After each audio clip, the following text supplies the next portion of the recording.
ये कहानी तीन दोस्तों की है जिनका नाम विक्रम, सुनील और जॉन होता है, जो बंबई शहर में नौकरी करने के लिए आते हैं। तीनों बचपन के दोस्त कुछ कर दिखाने का सपना लिए इस भीड़ भाड़ वाली जगह में अपना मुकाम पाने के लिए दर दर भटकते हैं। उन्हें कोई भी रास्ता नजर नहीं आता।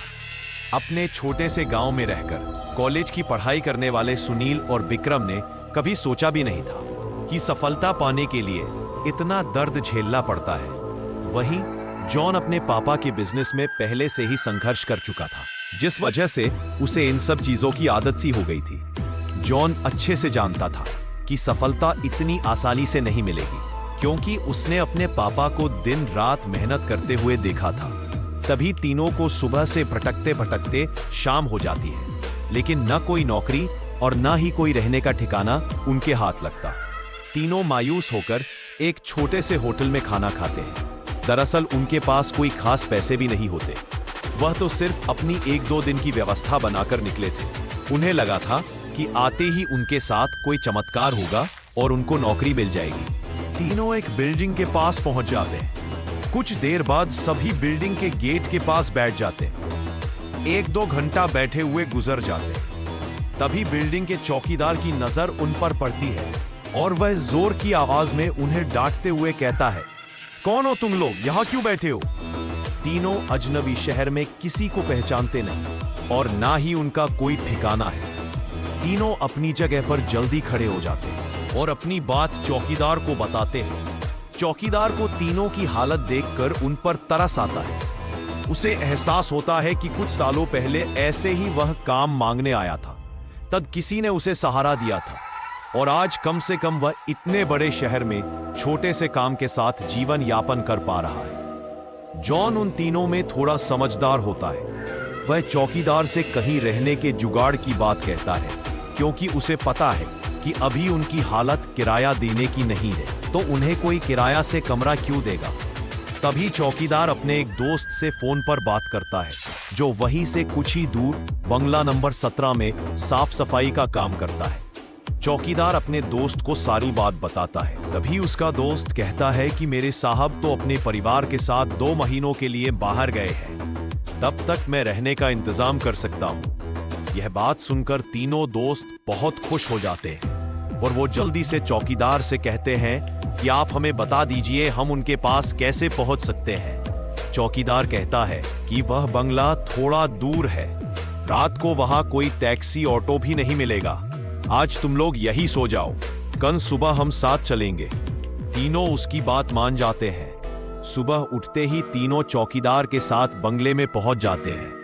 बंगले की खूबसूरती देखकर तीनों दोस्त हक्का बक्का रह जाते हैं। उन्हें यकीन ही नहीं होता कि उन्हें इतने अच्छे बंगले में रहने का मौका मिलेगा। बंगले का नौकर तीनों दोस्तों को गेस्ट रूम में ले जाता है। तीनों दोस्त रूम में पहुंचकर राहत की सांस लेते हैं। जल्दी से तीनों नहाकर तैयार हो जाते हैं और काम की तलाश में निकल जाते हैं।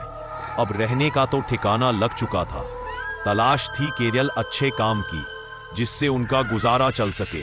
लेकिन आज भी उनके साथ वही होता है। सुबह से शाम हो जाती है, लेकिन तीनों हताश होकर वापस अपने स्थान आ जाते हैं। नौकर तीनों के लिए खाने का इंतजाम करके रखता है, जिससे बहुत ही राहत मिलती है। आज तीनों दोस्तों के लिए बंगले की पहली रात होती है। रात को 12 बजते ही अचानक विक्रम की नींद खुल जाती है और वह अपने आप को बंगले के तहखाने में पाता है, जहां पुराना सामान इकट्ठा करके रखा हुआ था। उसे समझ में नहीं आता कि वह यहां कैसे पहुंचा। तभी वह घबराहट में अपने दोस्तों को आवाज लगाता है, लेकिन किसी को कुछ सुनाई नहीं देता। तभी उसके कानों में सब कुछ सुनाई देना बंद हो जाता है और सिर्फ एक औरत के रोने की आवाज जाती है। विक्रम चिल्लाकर पूछता है, कहाँ हो तुम, क्यों रो रही हो? अगले ही पल विक्रम अपने बिस्तर में होता है। वह डर के कारण पसीने से लथपथ हो जाता है। वह अपने दोस्तों को जगाता है।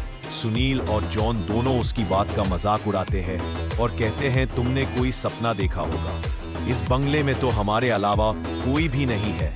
और विक्रम भी अपने दोस्तों की बात का यकीन करके इस घटना को बुरा सपना समझकर नजरअंदाज करके सो जाता है। सुबह उठते ही तीनों दोस्त फिर से तैयार होकर काम ढूंढने निकल पड़ते हैं। लेकिन जैसे ही वह बंगले के गेट से बाहर निकलते हैं, अचानक कोई औरत आकर विक्रम को चिट्ठी देती है जिसमें लिखा होता है तुम इस पते पर जाओ तो काम मिल जाएगा।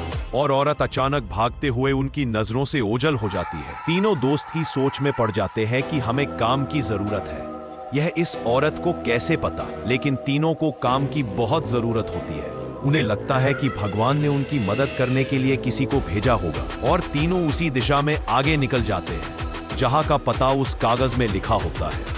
यहां पहुंचते ही उन्हें एक बहुत ही बड़ी बिल्डिंग दिखाई देती है। दरअसल यह बहुत बड़ी कंपनी होती है और तीनों कंपनी के गेट पर पहुंचते हैं और वहां के सिक्योरिटी गार्ड को चिट्ठी दिखाते हैं। सिक्योरिटी गार्ड चिट्ठी नियुक्ति विभाग के पास भेज देता है और जैसे ही प्रबंधक को वह चिट्ठी मिलती है तो उसमें उसके मालिक का हस्ताक्षर होता है। वह उन तीनों से पूछता है, आप हमारे मालिक को कैसे जानते हैं?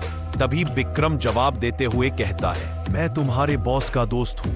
अब प्रबंधक के पास इनको काम न देने के अलावा कोई विकल्प नहीं होता। इस कंपनी के मालिक का हस्ताक्षर जो उस चिट्ठी पर मौजूद था। कंपनी के मालिक 7 दिनों की ट्रिप पर विदेशी कंपनियों के दौरे में थे और उस बीच उनसे कोई संपर्क नहीं था। इसलिए प्रबंधक ने उन तीनों को काम पर रख लिया और अपने साथ उन्हें काम की जगह दिखाने ले गया। लेकिन विक्रम अचानक ही दूसरे रास्ते की तरफ मुड़ जाता है और वह सीधे बॉस के चैम्बर के सामने पहुंचता है और दरवाजे के ताले को पासवर्ड से खोल देता है। कंपनी का प्रबंधक यह देखकर के आश्चर्यचकित रह जाता है। उसे यकीन ही नहीं होता कि जो पासवर्ड केवल कंपनी के मालिक को पता है, वह इसे कैसे पता चला। अब प्रबंधक उसे कोई खास आदमी समझने लगता है। उसे पूरा यकीन हो जाता है कि हो ना हो यह व्यक्ति बॉस ने ही भेजा है और वह से बिना रुके हुए अंदर जाने की इजाजत दे देता है। जॉन और सुनील यह सब देखकर समझ नहीं पाते कि विक्रम को यह सब कैसे पता।